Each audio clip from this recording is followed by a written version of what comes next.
여러분 안녕하십니까, 박상규입니다. 싱하이밍 주한 중국 대사의 내정 간섭적 발언이 우리나라와 중국의 대사 초치 공방으로 번지자 대통령실은 적절치 못한 역할은 두 나라의 국익을 해친다고 지적했습니다. 이른바 중국몽을 앞세운 중국 늑대 전사 외교의 과거와 현재를 집중 분석해드리겠습니다. 청와대를 시민들에게 완전히 개방한 지 13개월이 지나고 있습니다. 역대 대통령들이 쓰던 뜻깊은 애장품들이 전시되고 있고 닷새째를 맞는 청와대 야간 개장에는 연일 예약 행렬이 이어지고 있습니다. 김현주 시사평론가, 배종찬 인사이트 K 연구소장과 함께하겠습니다. 어서 오세요. 안녕하십니까. 미중 대결에서 미국의 배팅, 즉 돈을 걸면 반드시 후회할 것이다. 싱하이밍 주한 중국 대사가 관저로 초청한 이재명 민주당 대표 면전에서 읽어내린 문제의 발언입니다. 이 발언으로 한중 관계가 빠르게 얼어붙고 있습니다. 관련 내용 먼저 영상으로 보시겠습니다.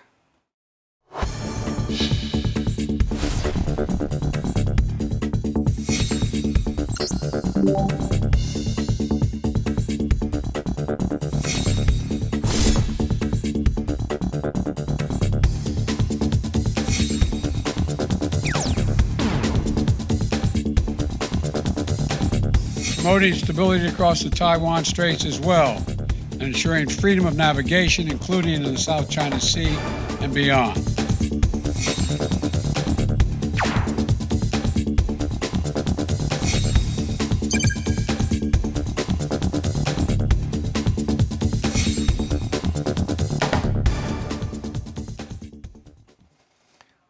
싱하이밍, 우리말 발음으로는 형해명입니다. 형씨인 거죠. 싱 대사가 미리 준비한 15분간의 한국어 연설을 하면서 이 말만은 굳이 서툴 영어로 했죠. 미국에 배팅하면 반드시 후회할 것입니다. 이런 얘기인데 왜 굳이 배팅이란 영어를 썼을까요? 한 두 가지 정도의 요인이 있다고 생각합니다. 우선 이 배팅이라는 단어를 바이든 대통령이 과거 부통령 시절부터 썼던 단어이고, 네. 그리고 배팅이라고 하면 A 아니면 B라는 이제 구도가 떠오르지 않습니까? 양자택일이다. 그렇죠. 그러니까 미중 패권 경쟁에서 미국에 맞대응을 할 만한 나라는 중국밖에 없다. 그러니까 우리는 미국의 맞대응 상대다라는 점을 강조하기 위해서 배팅이라는 용어를 굳이 쓰지 않았나 싶습니다. 네. 그러니까 미국의 승리 혹은 중국의 패배, 여기에 이제 배팅을 하게 되면은 이건 잘못된 판단이고 후회하게 될 것이다라는, 반드시. 그렇죠. 네. 그 다소 협박성으로도 느껴질 수 있는 이런 이제 말을 했던 거죠. 지난 8일 이재명 민주당 대표를 성북구에 있는 그 중국 대사 관저로 초대를 해서 비공식 만찬을 가진 거였는데도 불구하고 민주당에서는 이를 유튜브를 통해서 이제 생중계하면서 저런 말들이 이제 그대로 여과 없이, 그렇죠, 온 국민에게 이제 전달됐다는 것이 문제고, 이뿐만이 아니라 그 배팅 말뿐만이 아니라 만약에 그 한중 관계가 좀 안 좋다면은 그 책임은 중국에 있지 않다, 이런 이야기도 또 했거든요. 그렇죠. 그렇기 때문에 주재국에 대해서 이와 같은 비판적인 시선을 외교관이 더군다나 대놓고 이렇게 이야기했다는 점에 대해서는 정말 상식밖의 발언, 네. 선 넘은 발언이라는 그 지금 지적들이 있고, 이로 인해서 이것이 점점 더 일파만파 비화되지 않을까라는 염려도 굉장히 큰 상태입니다. 네. 말씀대로 이 싱하이밍 대사, 공교롭지만 이재명 대표와 1964년생 동갑내기입니다. 59살이죠. 북한 사리원 농대에 유학해서 북한말로 우리말을 배웠고, 평양에서 2번 근무했고, 서울에서는 4번이나 근무한 이른바 한반도통입니다. 또 어떤 이력들이 있나요? 그렇습니다. 이게 방금 전에 말씀하셨던 대로 한반도 통입니다. 그러니까 이제 한국어에 이제 우리말에 능통하다는 것이거든요. 그러니까 이제 북한에서 우리말을 배웠습니다. 북한 사리원 농업대학에서 공부를 했고요. 2008년에 주 대한민국 대사관 차석으로 또 근무를 했습니다. 또 2011년에는 중국 외교부 부국장, 그리고 2015년부터 19년까지 주 몽골 중국 대사를 했고 그 이후에 4년간 몽골 대사. 그렇습니다. 네. 그 직후에 이제 주한 중국 대사로 이제 부임을 해왔는데 남북을 오가면서 이제 근무를 해왔기 때문에 말 그대로 이제 한국 언어 또 북한 어느 한쪽의 통이 아니라 한반도 통이다. 말 그대로 우리말도 유창하게 하는 한반도 전문가다. 이렇게 이제 평가를 받고 있는 인물입니다. 네. 싱하이밍 대사는 과거에도 여러 번 거침없는 언사를 해서 논란을 일으켰습니다. 과장급 참사관으로 있을 때는 우리나라의 통일부 장관을 향해 속된 말로 들이받은 적도 있죠. 그렇습니다. 그게 10년의 일인데요. 당시에 그 현인택 통일부 장관이 우리 천안함 사태에 관해서 당시에 장신선 대사를 향해서 중국의 책임 있는 자세를 요청한다라는 것에 대한 통역을 맡고 있었습니다. 네. 이 싱하이밍 지금 현재 대사가. 과장급이었죠. 그러면 통역이라고 하는 것은 상대 측의 말을 그대로 전달하는 데 목적이 있는 것인데 이 이야기를 듣고 이거 너무한 거 아닙니까 하고 들이받았다는 거예요. 네. 그러니까 뭐 통역의 입장에서도 또 외교관의 입장에서도 그 당시로서도 적절치 않았던 것이고 또 2021년 대통령 선거 국면에서 당시 윤석열 후보가 이 사드라고 하는 것은 명백한 우리 주권의 영역이다라는 그랬죠. 점에 주제를 두고 언론에 기고문을 올렸는데 이에 대해서도 이해할 수 없다라는 식으로 중앙일간시지에 역시 또 기고를 하면서 맞대응을 또 하기도 했었고요. 이번에 이재명 민주당 대표를 초청해서 결정적으로 미국 승리에 베팅하게 되면 반드시 후회할 것이다. 이런 아주 도발적 도전적인 언사를 한 것으로 인해서 어제 대정부 질문에서도 이에 대한 많은 이야기가 나왔습니다. 네네. 과거부터 오만한 태도로 일관했다라는 지적이 많이 나왔습니다. 네. 싱 대사의 이런 좌충우돌식 발언과 행보는 대만 총통에게도 향했고 미국 정부와 언론도 서슴없이 비판을 했죠. 그렇습니다. 중국 이익을 대변하는 일이라면 그침이 없습니다. 물론 이제 외교관의 최우선 과제가 자국의 이익을 대변하는 일이겠지만 얼마나 적극적이냐의 문제인데 이에 대해서 싱하이밍 대사는 언제나 거침이 없었습니다. 2004년에 대만 총통 취임식 때 이제 우리 국회의원들이 이 취임식에 참석하려고 하는 의사가 있었죠. 근데 네. 직접 전화를 겁니다. 싱하이밍 이제 당시에는 대사가 아닐 때입니다. 그때 이제 대사관에 근무를 할 때였는데 직접 전화 참석하지 마라 이렇게 이야기를 합니다. 이거는 우리의 주권 우리가 선택할 문제인 거지 중국 대사관에서 직접 전화를 걸어서 뭐라 할 문제는 아닌 거죠. 또 코로나로 인해서 중국인 입국 금지에 대해서도 싱하이밍은 우리 정부에 대해서 WHO 권고를 따라야 된다. 뭐 이렇게 이야기를 할 거브러여수스 그 WHO 그렇죠. 향해서 수장을 향해서 그렇죠. 그 지시 따라라 이렇게 얘기한 거예요. 그렇습니다. 중국과 매우 가까웠던 사람이었잖아요. 그랬습니다. 바로 그 부분이고 그 다음에 이제 취임 1주년 때는 이제 라디오에서 바로 친여적인 성격이 상당히 강했던 라디오에 나가서 사드에 중국이 위협을 받았다. 그러면서 좀 미국을 비판하는 그런 내용으로 방송을 할 정도로 자국의 이익을 챙기는 데 대해서는 우리말이 유창하잖아요. 네. 언제든지 나가서 아주 공격적으로 들이받을 정도로 입장을 표명하는 그런 인물이 바로 싱하이밍입니다. 네. 자, 싱 대사가 이번에 배팅이라는 영어를 굳이 쓴 것. 앞서 김현주 평론가도 짧게 말씀을 하셨지만 바이든 미국 대통령을 따라한 것 아니냐는 지적이 있습니다. 어떻게 보시나요? 일종의 바이든 대통령이 주로 잘 쓰시는 단어가 아닌가 싶습니다. 지난 2013년 당시 부통령 시절에도 배팅이라는 단어를 썼었고요. 대통령 시절에도 썼었습니다. 자, 영어로 나옵니다. 미국의 반대편에 배팅하는 것은 against America죠. 그러니까 it's never been a good bet to bet. 이 표현을 썼어요. 그렇죠. 그러니까 미국을 반대지고 미국을 척지는 것은 좋은 배팅이 아니다라는 이야기를 한 것인데 그야말로 미국의 이익을 대변하는 부통령으로서 혹은 이후 대통령으로서 할 수 있는 이야기를 한 것이었음에도 불구하고 네. 급수로 따져도 이거는 뭐 전혀 격에 맞지 않는 직책을 맡고 있는 이 싱 대사가 이 말을 패러디한 것은 다분히 개인적인 의도, 네. 어떤 본인의 앞날을 조금 감안한 네네. 그런 정치적 의도까지도 담고 있는 것이 아니냐 하는 그런 그 속마음을 읽을 수 있는 대목이 아닌가 싶습니다. 네. 자, 이 부분 은퇴 이유를 염두에 뒀다는 부분은 좀 뒤에 더 자세히 얘기하겠습니다. 신 대사는 이재명 대표의 간단한 인사말에 작심한 듯 미리 준비한 10장 내외의 A4 용지를 꺼내들었죠. 그렇습니다. 이게 상당히 싱하이밍 대사가 의도됐다고 볼 수밖에 없는 것이 일단 원고, 그다음에 10장, 그다음에는 미국 이렇게 볼 수밖에 없는 것이 일단 A4 10장을 분량을 준비를 했습니다. 이게 그러니까 이 준비됐다는 것 자체가 상당히 의도되지 않고는 준비할 수 없는 것이죠. 그래서 15분가량을 낭독을 합니다. 네. 그러니까 이것도 다 유튜브 영상으로 찍혔던 부분이고요.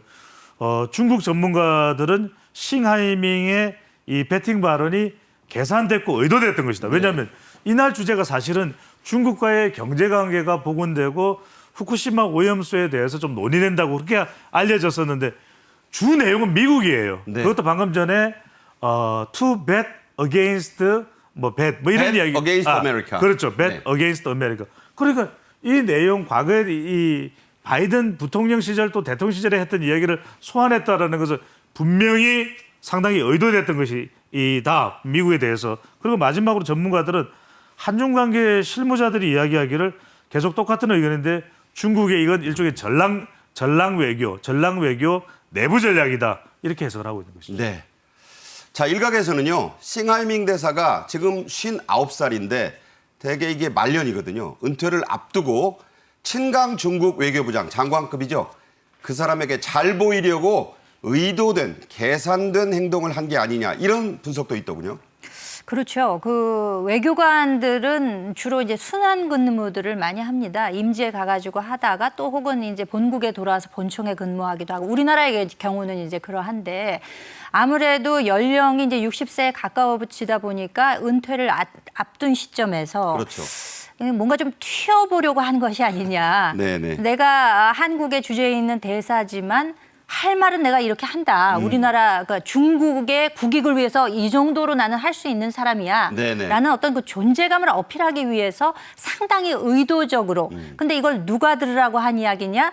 외교의 상징인 중국 전랑 외교의 상징인 친강 외교부장 좀 들어주세요라는 발언이 아니었느냐라는 그러니까 베이징을 향한 거다. 그렇죠. 네. 해석이 나오고 있는 거죠. 이렇게 이제 존재감 뿜뿜 네네. 드러내면서 늑대 전사라고 하는 한자죠. 전랑 외교의 전형이다. 그러니까 굉장히 거친 언사라고 하는 것은 이 외교적이라는 그 뜻과는 상당히 배치되지 않습니까? 그렇죠. 근데 중국이 아주 독특하게도 거친 발언을 위주로 해서 이거를 외교적 성과를 거두려고 하는 네네. 지금 그런 아주 독특한 형태의 외교를 하고 있는데 이것이 그 일반적인 가치 동맹을 주로 하고 있는 국가들 또 네네. 특히 서방 세계에 있어서는 굉장히 좀 낯선 장면이다. 그렇죠. 그런 점에서 중국이 너무 그 자국의 입장만을 내세우는 것이 아니냐라는 비판에서도 좀 피해가기 어렵지 않나라는 생각이 듭니다.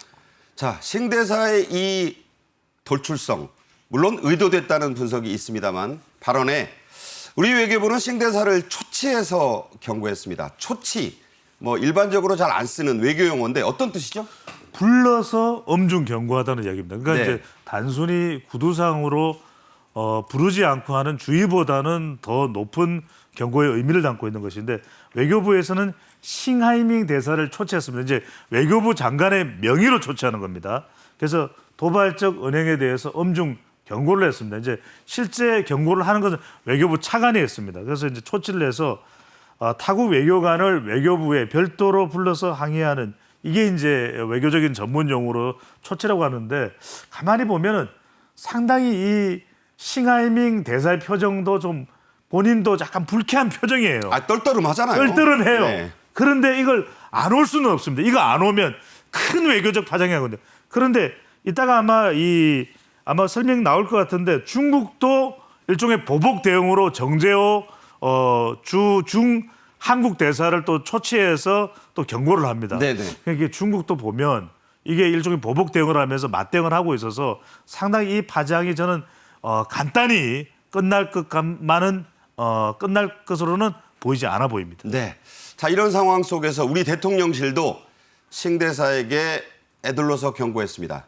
대통령실이 주한 대사에게 이런 경고를 한 것 자체가 매우 이례적인 일 아닙니까? 이례적이죠. 근데 지금 상황 자체가 이례적이지 않습니까? 네. 어떻게 보면은 안 그래도 한중 관계에 시선이 쏠려 있는 상황에서 이재명 대표가 긁어부스럼을 만들었기 때문에 지금 이 모든 것에 이제 파장이 시작이 됐는데 대통령실에서는 비엔나 협약 41조를 언급했습니다. 네. 비엔나 협약 41조의 내용은요. 외교관은 접수국의 내정에 개입해서는 안 될 의무가 있다. 라고 명시가 되어 유명한 있습니다. 거죠, 저거. 네. 그러니까 주재국에 있어서 그 외교관이라고 하는 것은 상호 존중을 하면서 거기에서 나름대로의 역할을 해야지 주재국의 내정 간섭을 한다는 것은 있을 수 없는 일이거든요. 그렇기 때문에 역할이 만약에 적절치 않다면 이것은 오히려 양국 국익을 해치는 것이다라는 엄중한 경고가 나왔고 우리 외교부에서도 물론 비상식적이고 도발적 언행에 관해서 엄중히 경고하면서 강력히 비판하는 자세를 지금 유지하고 있습니다. 네. 말씀 잘 들었지만 이 수위 조절을 하고 있지만 이게 악화되면요. 대사를 불러들일 수도 있습니다. 아직은 그 정도는 아니지만요. 우리나라가 싱대사를 초치하자 앞서 말씀이 나왔지만 중국 외교부도 주중 한국 대사를 불러서 이 경고를 했습니다. 이것도 역시 맞초치라는 용어를 쓰고 있는데 매우 이례적인 상황이 벌어졌어요. 그렇습니다. 이게 완전히 뚱딴지 같은 일입니다. 이게 중국 외교부가 한국이 이 싱하이밍 대사와 야당 대표의 만남에 부당한 반응을 보였다면서 한국은 현재 중한 관계의 문제점이 어디 있는지를 돌아보기를 강조하면서 자, 저 단어가요. 어디 있는지 돌아보기를 한자로 반사. 예. 돌이킬 반자에 생각사자를 썼어요. 그렇습니다. 사실상 반성하라는 뜻이거든요. 이게 뭐 말이 안 되는 이야기고 뚱딴지 같고 그래서 정재호 주중대사를 불렀는데 정재호 주중대사가 누구냐면 서울대 외교학과 교수를 하다가 이제 주중대사로 임명이 된 윤석열 대통령과 매우 가깝고 그리고 대한민국에 손꼽히는 중국 전문가입니다. 그렇죠. 이게 완전 뚱딴지 같은 일이에요. 왜 불러서 초치를 하는 건지 정재호 대사는 전혀 이해가 안 될 거예요. 근데 중국 외교부가 싱대사의 업무가 중한관계 발전을 수호하고 추진하는 것이다. 그런데 이제 야당 다수당의 대표를 불러서 무려 15분간이나 국내 정치를 이 비판하고 한 것이 내정 간섭을 한 것이 이게 비엔나 협정도 위반한 것인데 지금 말도 안 되는 이야기거든요. 그래서 중국 외교부는 방금 전에 말씀하신 대로 반사 이 문제점이 어디 있는지를 되돌아봐 이 용어 사용 자체도 반성해라 이 말입니다. 마치 조선 시대 때 이 역사 관계를 그 당시에 말도 안 되는 그 이전에 500~600년 전으로 돌아간 사고 방식이 아닌가 이런 생각이 들 정도입니다. 그때 나온 용어가 칙사대접입니다. 중국의 사신들 주로 내관들이 왔었는데 난리가 나서 영화 드라마 나올 때마다 이러고 되돌이켜보게 되는 그런 치욕의 역사인데요.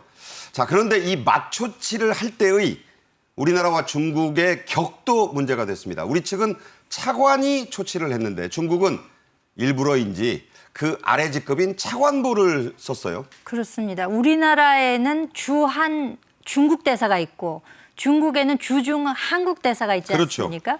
그런데 우리나라에서는 장호진 1차관이 초치를 했어요. 그런데 중국에서는 눅룽, 이름이 눅룽입니다. 중외교부 부장조리, 우리식으로 치면 차관 보급인데. 한급 아래죠. 그렇습니다. 우리 쪽은 차관인데 차관 보급에서 이를테면 초치라는 말은 쓰지 않았어요. 약견이라고 해서 유에찌엔이라고 해서 약속하고 봤다 이거죠. 그렇습니다. 네. 그 유에찌엔이라는 말을 쓰기는 했지만 사실상 이게 초치와 다름없는 네네. 그런 행태를 보인 것이기 때문에 급수도 왠지 한 급수 낮추고 네네. 그리고 지방 출장 중이었던 우리 정재호 대사를 주말에 그것도 초치 형식은 아니지만 사실상의 초치를 했기 때문에 이거 상당히 지금 감정적 대응, 눈에는 눈, 이에는 이식이 아닌가라는 그 적용이 될 수밖에 없을 정도의 이거 참 좀 걱정스러운, 염려스러운 상황이 아닐 수가 없습니다. 김현주 평론가 말씀처럼 정 대사는 당시에 1200km 떨어진 중국의 지역에 내려가서 관료들을 접견하던 중이었는데 올라와라 이렇게 돼가지고 급거 올라왔던 것입니다. 중국의 관영 매체들도 한국의 반응이 과했다면서 이번 사태가 오히려 우리나라의 전적인 잘못인 것처럼 주장하고 있는 이런 걸 또 중국에서 온 말입니다만 적반하장이라고 하지 않습니까? 그렇습니다. 한마디로 적반하장입니다. 그러니까 이 말도 안 되는 이야기, 아까 말씀드렸던 대로 뭐 뚱딴지 같은 이야기인 건데 왜냐하면 박상경님께서 아시겠지만 중국은 말 그대로 이 중국 지도부가 중국 정부가 이 통제를 하지 않습니까? 언론을. 그러다 보니까 중국에서는 정재호 주중대사 이 초치 이 맞불에 대해서 한국이 반드시 후회를 할 것이다. 네. 이런 이야기를 하고 있고 관영 매체는 한국 정부의 과잉 대응, 중국의 정상적 외교 활동에 한국이 부적절한 반응을 하고 있다. 이런 언론 보도를 하고 있는 상황입니다. 네. 자, 지난 4월로 가보겠습니다. 이른바 양안이라고 중국에서는 부르는데 대만 해협 사태 때도 중국은 외교부장이 직접 나서서 우리를 비난했고요. 그 아래에 있는 외교부 부부장이 정재호 주중대사에게 전화를 걸어서 항의했습니다. 자, 이런 걸 바로 전랑 외교, 늑대 전사 외교라고 부르는 거 아니겠습니까? 그렇습니다. 지금 그 원빈 아닙니다. 네, 왕원빈 왕 씨죠. 중국 외교부 대변인이 지난 4월에 이런 이야기를 했다는 거예요. 타이완 문제를 해결하는 것은 중국인의 몫이며 타인의 말참견을 허용하지 않는다. 이거 뭐 타인의 말참견 허용하지 않는다라고 써놓으니까 이게 굉장히 좀 점잖은 것처럼 보이지만 이 당시 사용했던 말이 부용치회라는 말을 썼습니다. 아주 불쾌한 말이죠. 그 회라는 그 단어가 중국 한자로 새 불이라는 뜻이거든요. 새 불이를 조잘거리지 말라라는 뜻이에요. 좀 한마디로 속된 말로 얘기해서. 주둥이 닥치고 있어라 이 말입니다. 네, 그런 부용치회라는 외교부 대변인이 어떻게 보면 전혀 외교적이지 않은 직설적인 언사를 사용했던 것인데 더군다나 그게 윤 대통령의 발언을 애둘러 비판한 거잖아요. 지난 4월에 그 미국 국빈 방문을 앞두고 윤 대통령이 로이터 통신과 회담을 한 적이 있었습니다. 언론 인터뷰를 한 당시에 대만 문제에 관해서 그 힘에 의한 현상 변경은 국제사회와 동일하게 허용하지 않는다라는 입장을 밝힌 것에 대해서 지금 저렇게 부용치회란 말을 쓴 거죠. 그렇습니다. 네. 그 중국 외교부 부부장 역시도 당시에 요번이 2차 파동이라면 이미 4월에 1차 파동이 있었던 거예요. 당시에는 정재호 주중대사를 그 이제 전화를 해가지고 항의를 했다고 합니다. 네네. 이런 식으로 해서 쿵 하면 짝 하는 소리가 나는 것이 한두 차례가 지금 아닌 것이기 때문에 앞으로 이것이 어떤 방식으로 한중 관계에 영향을 미치게 될지는 참 의문이 아닐 수 없습니다. 네, 정말 그렇습니다. 자, 전랑 하는데 이게 이제 중국 영화에서 비롯된 거거든요. 전랑이라는 게 싸움을 하는 늑대, 다시 말해서 울프 워리어, 늑대 외교. 그러니까 외교라는 게 말로 하는 건데 물어뜯고 핥혀라 이런 뜻이 되는 거예요. 이렇게 중국이 전랑 외교를 강화한 이유 어디에 있습니까? 그렇습니다. 우선은 이제 이야기부터 드려야 될 것 같아요. 그러니까 한중 수교 이후의 주요 갈등들을 보면은 2000년 6월에도 뭐 마늘 파동이 있었죠. 유명했죠. 예, 그때도 보면은 이게 마늘 파동인데 다른 걸로 이제 안 갚음을 해요. 그래서 이제 뭐 휴대폰이나 폴리에틸렌 뭐 수입 중단한다든지. 저때 이제 동북공정 역사 왜곡 파문이 일어납니다. 그러니까요. 저 때부터 이제 중국에 대한 이제 호감도가 빡 떨어집니다. 2002년, 2007년에 뭐 고조선도 중국, 고구려도 중국, 발해도 중국 뭐 이렇게 이야기하고 2005년에 보면 김치 이야기가 나오는데 중국산 김치에서 기생충 알이 발견되고 저때 난리 나지 않았습니까? 난리가 나죠. 근데 문제는 뭐냐면 나중에는 김치도 중국 거래요.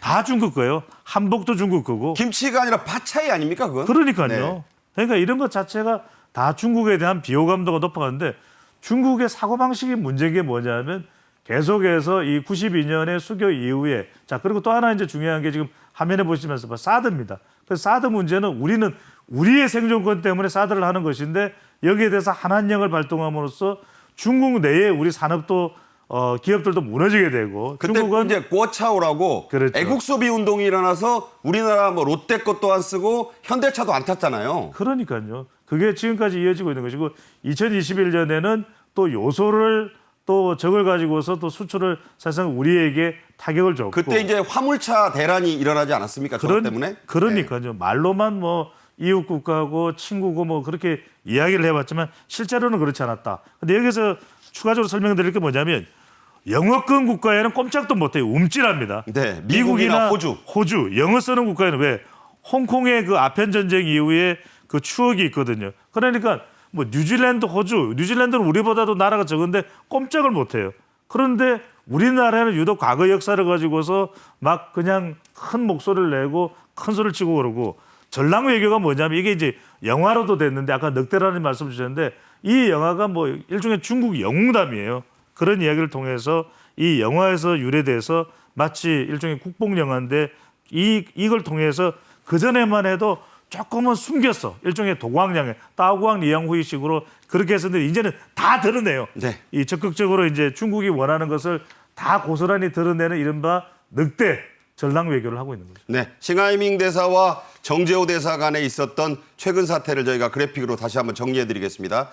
자, 2023년 6월 8일 싱하이밍 대사가 이재명 대표 면전에서 배팅 발언을 했고 바로 다음 날 우리나라 외교부가 싱 대사를 초치했더니 그 다음 날 중국 외교부가 격을 낮춰서 출장 가 있는 정 대사에게 또 초치 조치인데 사실상 뭐 지방에 나가 있는 사람을 불러서 그러니까요. 항의를 한 그야말로 치고받고 상황이 지금 벌어지면서 우리 책임이다. 지금 이렇게까지 몰아붙이고 또 하나는 있는. 짧게만 말씀드리면 이게 아시는 분들은 아시지만 정재호 대사와 윤석열 대통령 매우 가깝습니다. 네. 그것까지 중국은 감안했을 거예요. 네. 자, 일단 우리 정부는요. 외교적 결례 논란까지 낳고 있는 싱하이밍 대사의 발언이 과연 그 순수한 개인 생각이냐 아니면 중국 정부의 공식 입장인지를 좀 확인해 보겠다. 그래서 그 후에 추가 행동을 취할 것이다. 뭐 이런 일단 입장을 밝혔어요. 한중 관계에 있어서 만약에 그것이 좋지 않다면은 중국에는 책임이 없다. 이런 이야기를 했잖아요. 그러면 그건 우리나라의 책임이라는 이야기인가요? 참 어이가 없는 내용이고 그렇기 때문에 미국, 중국에 있어서 미국에 베팅하게 되면 후회할 것이다. 라는 외교 결례를 넘어선 막말에 가까운 네네. 이런 이야기에 대해서 이것이 과연 싱하이밍 대사의 개인적인 소신이냐 아니면 중국 정부의 입장이냐 이것에 대해서 대답을 하라는 것이죠. 그래서 과연 중국 정부의 공식 입장이 무엇인지 들어보고 나서 이것에 대한 후속 조치를 어떻게 할 것인가를 아마 우리 정부에서는 결정하지 않을까 싶습니다. 네. 자, 우리로서는 냉정히 국가 이익도 좀 생각해 봐야 되고 어쨌든 주요국인 경제적으로도 중요한 중국과의 관계 파국으로는 가지 말아야 할 테니까 잘 따져보고 대응하겠다는 입장을 밝혔다는 겁니다. 끝으로요. 싱하이밍 대사에 관해 의혹이 하나 있습니다.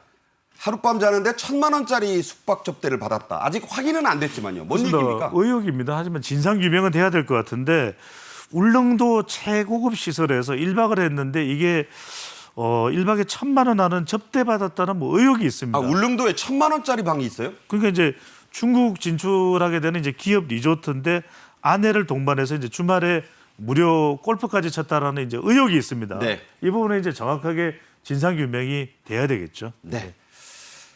자, 싱하이밍 대사의 발언이 부른 한중 관계의 냉각. 앞으로도 주요 사태가 나오면 또 저희가 다뤄드리겠습니다. 다음 주제로 갑니다. 청와대를 시민들에게 완전 개방한 지 13개월쯤 지나고 있습니다. 6월 1일부터 청와대 본관에서는 역대 대통령들의 삶을 되돌아볼 수 있는 소장품 전시회가 열리고 있습니다. 먼저 영상으로 보겠습니다.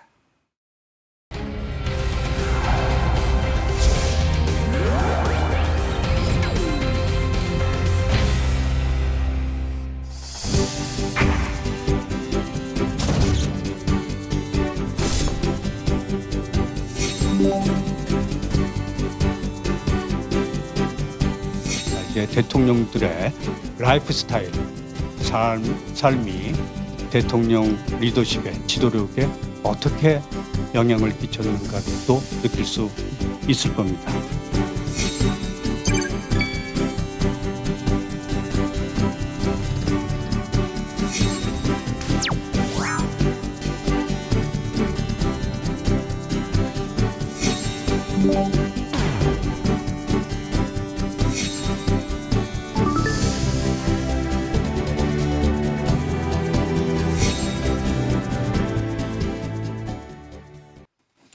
국민들의 품으로 완전히 돌아온 청와대가 개방 1주년을 맞았죠. 지난 6월 1일부터 특별 전시회가 열리고 있는데요. 전시회를 주관한 박보균 장관의 이야기부터 들어보겠습니다.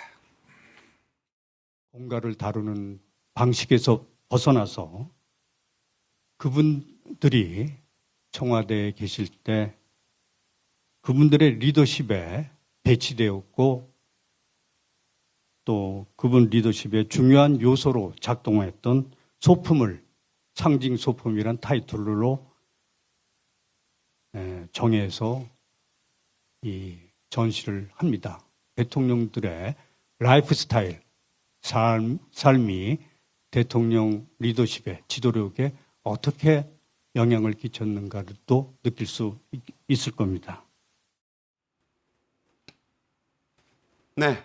청와대에서는 1948년부터 2022년 5월 9일까지 대통령 12명이 거주했습니다. 이번 전시회에서는 역대 대통령들의 삶과 리더십을 보여주는 소품, 글, 사진 등이 다채롭게 전시가 됐네요. 그렇습니다. 그러니까 역대 대통령 12분, 그러니까 우리 대통령 역사도 일종의 이제 자산이 되고 있는 것이죠.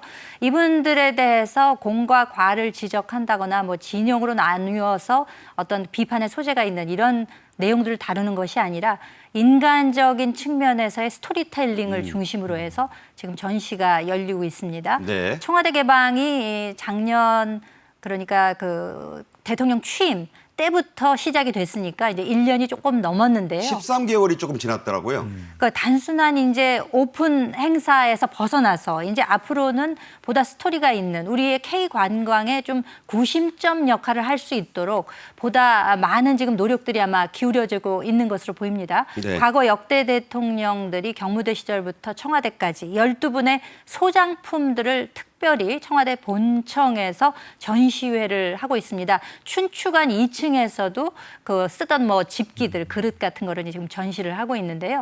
제가 공교롭게 지난 4일에 네. 지지난 주말에 청와대를 방문을 했었는데 네. 그 사이트에서 예약을 해가지고 비교적 예전보다는 좀 예약이 쉽습니다. 그래서 이제 방문을 했는데 주말이라 그런지 가족 단위 방문객들이 많아서 그 본청 전시회 줄이 엄청 길게 섰더라고요. 그랬군요. 예, 들어가기가 무척 어려웠는데 그럼에도 불구하고 인파가 몰리면서 특히 아이들에게 여러 가지 좋은 경험과 또 설명을 해주기 위한 젊은 부모님들이 많이 오셔서 이제 앞으로 보다 다양한 프로그램을 꾸미게 되면은 정말 우리 K 관광의 중심이 될 수도 있겠다 이런 생각을 했습니다. 네, 그렇군요. 저희 제작진도 이 전시회장을 직접 방문해서 취재를 했습니다.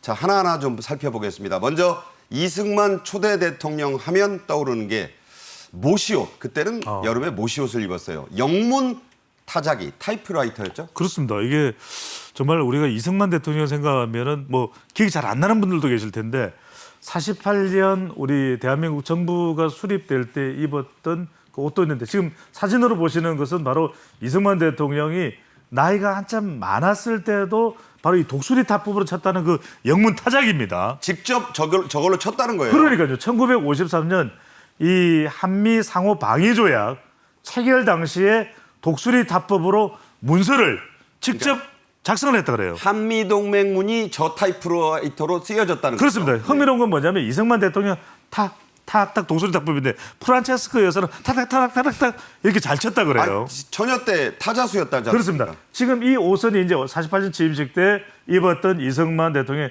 개화 두루마기. 그때 이 옷을 입고 이 취임식에 나갔던 그 이승만 대통령 옷이죠.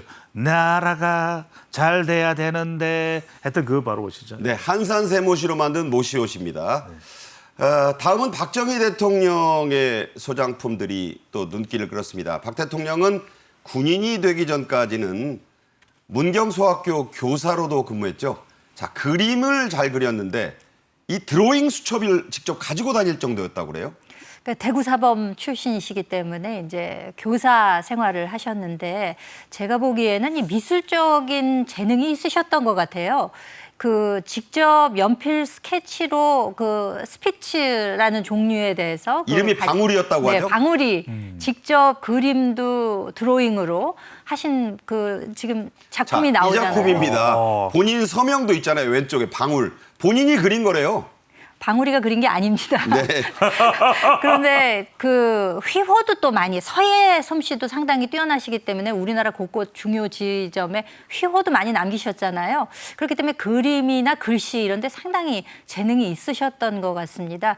초등학교 교사로 이제 근무하시고 또 그림도 배워서 직접 이렇게 많은 작품들을 남긴 것도 굉장히 좀 눈길이 가는 지점이 아닐 수 없습니다. 그렇기 때문에 그 인간적인 면모 이런 것들을 좀 볼 수 있고 이런 작품들 보게 되면은 어떻게 보면 당시의 국정 상황 같은 것도 그림으로 좀 파악하고 남긴 것이 아니냐 이제 이런 그 해석들도 나오고 있습니다. 방금 그 말씀처럼 경부고속도로를 건설할 당시 박정희 당시 대통령이 직접 도로 현장을 스케치한 모습이 있고요. 자, 그래서 저희가 당시 경부고속도로 공사 현장의 영상을 좀 보고 얘기를 이어가겠습니다.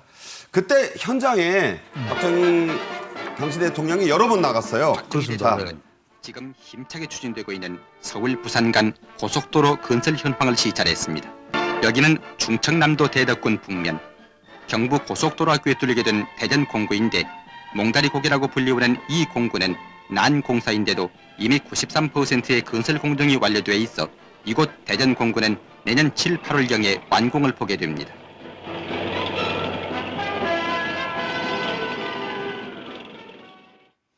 지금 경부고속도로 생각하시면 참 저런 모습이 다 있었구나 싶을 정도인데 네. 박 전 대통령 이 2000분의 1 지도를 직접 갖다 놓고 고속도로 현장의 여러 가지 모습을 약도로 직접 그렇습니다. 그리기도 하고 했다면서요. 정확하게는 이제 2,500분의 1인데 이 박정희 대통령이 어느 정도 경부고속도로를 사랑해 임자 나 경부고속도로에 미쳤어 이 정도였거든요. 그러니까 이제 경부고속도로 건설 계획이 이제 2년여 준비 끝에 67년 대선 때 이제 발표를 합니다. 그러니까 네. 방금 전에 박앵커께서 말씀하셨던 대로 2,500분의 1 지도 위에 놓고서 아까 방울이 그림 보시면 알죠. 여기다가 본인이 이제 직접 표시를 해요. 집무실에 놓고서 스케치를 합니다. 네. 그러니까 이게 경부고속도로 사랑인 거죠. 그래서 뭐 여기다 조경지 씨가 여기 좀 이렇게 하고 하는 스케치까지 이 친필로 작성을 할 정도로 고속도로에 대한 사랑이 넘쳐났거든요. 아마 기억하시면 나중에 완공됐을 때 여기에다가 막걸리를 붓나요? 그렇죠. 그렇게 해서 여기에 이제 대한민국의 이제 앞으로 산업이 이제 미래가 이제 펼쳐질 것이다. 그만큼 경부고속도로에 대한 사랑이 엄청났죠. 네. 김영삼 전 대통령의 애장품은 흰색 조깅화입니다. 그 아주 낡은 모습 그대로 전시가 되어 있는데 건강관리의 차원을 넘어서서 YS의 결단의 의식이었고 당시에 클린턴 미국 대통령 등 해외 정상들과 친교하는 수단이기도 했죠. 그리고 조깅이라고 하는 것이 어떻게 보면 좀 일반화되지 않았던 시절부터 굉장히 달리기를 좋아하셨던 것 같아요. 그것은 국내에 머물 때나 혹은 해외 방문에 있어서도 전혀 그 차이가 없었다고 저 신발입니다. 합니다. 굉장히 네. 낡아 있잖아요. 그렇죠. 저걸 신고. 조깅화를 신고 어떻게 보면은 그 친교의 시간 내지는 의지의 표현 이런 것들도 하시지 않았나 싶은데 사실 우리나라 그 재정 경제 부분의 투명성을 확보했다는 차원에서 YS의 큰 업적이라고 여겨지는 금융실명제를 발표하던 날에는 2배 빨리 뛰었다는 거 아니겠습니까? 왜 그렇게 빨리 뛰었을까요? 뭔가 그 마음속에 굉장한 결심을 한 것의 표현이 아니었을까 그렇게 생각이 됩니다. 네. 이 김영삼 대통령의 조깅과 생각나는 일화가 1995년 7월 28일 빌 클린턴 전 대통령과 미국에서 아침부터 조깅을 함께한 장면이 유명하지 않습니까? 그때 영상을 좀 보겠는데요.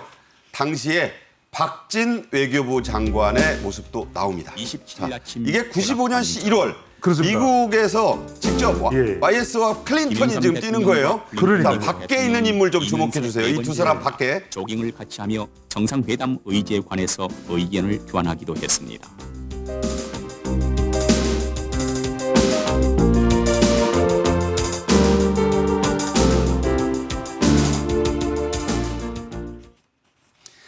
잠깐 등으로 그렇죠. 나오는데 예. 외곽에 뛰는 하얀 추리닝 그 체육복 입은 인물이 누군지 아십니까? 그렇죠. 박진 수석이죠. 네. 그러니까 이제 박진 수석이 그때 이제 통역을 담당했어요. 그래서 항상 보면은 YS 때 영어 통역을 할 일이 있으면 항상 지금 박진 외교부 장관이 보였는데 그 당시에 뭐 통역하면은 이 박진 당시에 이제 수석이었기 때문에 뭐 말 그대로 정말 이 외교 무대에는 지금의 박진 장관인데 그때 막 뛰느라고 엄청 고생했어요.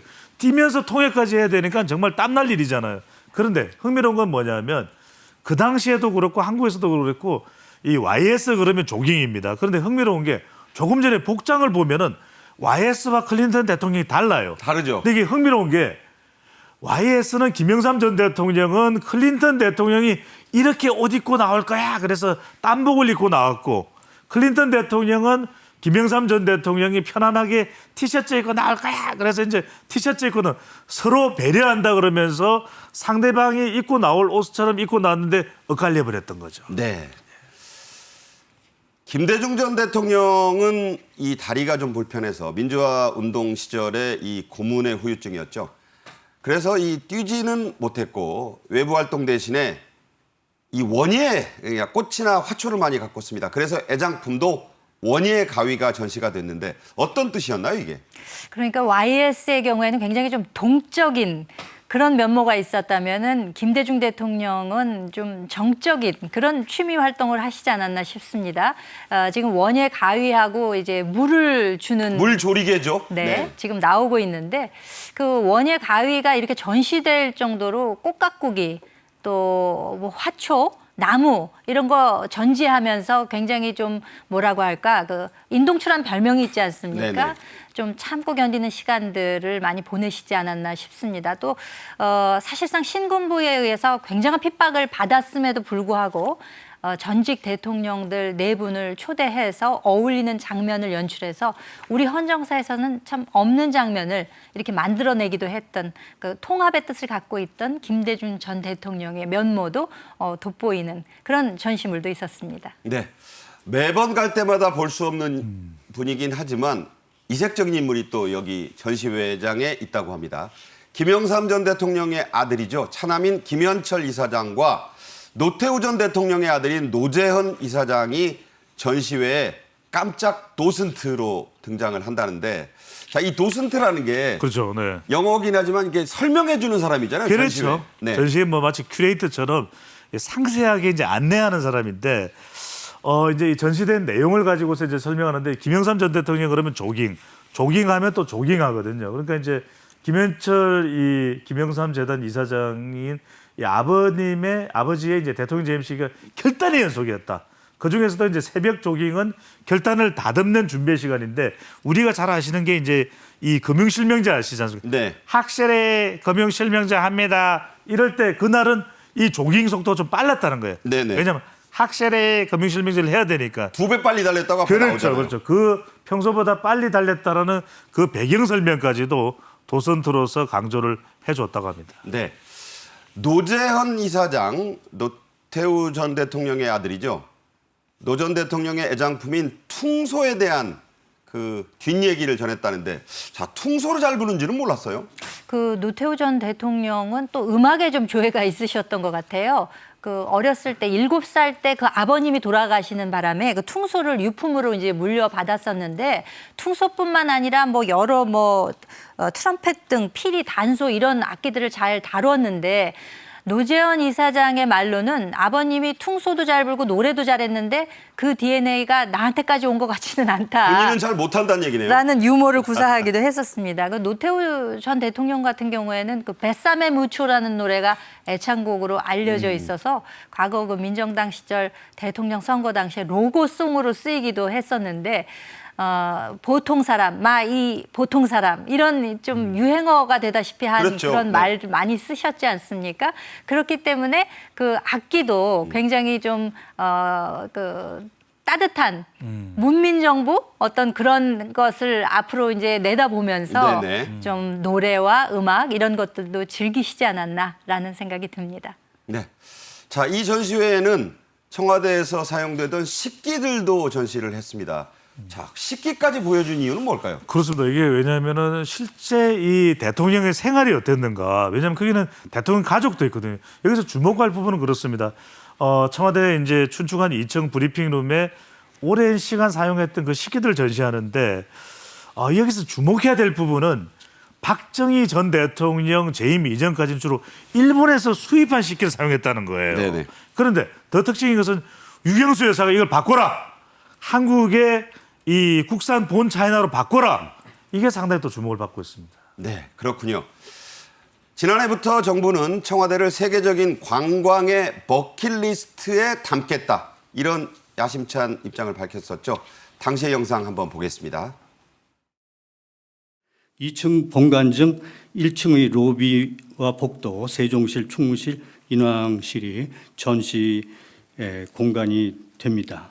이것은 그 베르사유의 궁전처럼 건축의 원형을 보존하면서 전시하는 개념입니다. 청와대의 콘텐츠와 건축물을 매력적으로 조합해 청와대를 살아 숨쉬게 만드는 게 청와대 2단계 개방의 컨셉입니다. 격조 있는 문화예술 전시장으로 국민에게 다가갑니다.